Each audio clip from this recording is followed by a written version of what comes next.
So this is a sample of the Excel file that comes with the weekly Enerlead newsletter that's related to new well licenses.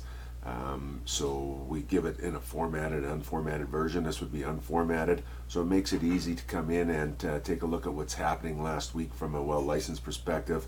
Come to account name, and then you can easily do a search on any specific account that you might be interested in, like ARC Resources. What are they doing? So here we see that they're in BC, and then there's the location of the well, and they've got 1, 2, 3, 4, 5, 6 new wells licenses. You can also come over and use some of the regional data. So let's say I'm specifically interested in Alberta. I could select Alberta, and then here are the board centers, how we've kind of broken it down, but you also have it by field and by terminating zone as well. But in this particular case, I can say, hey, what's going on in the Drayton Valley area? And then again, I could come down and I could select a specific account like Pado.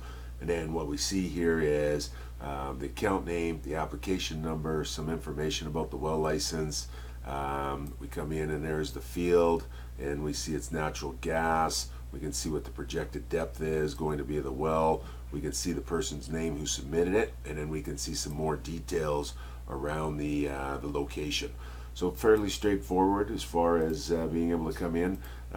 If you want to stay on top of the oil and gas industry and what's going on, this is a wonderful tool, very inexpensive to help you do that.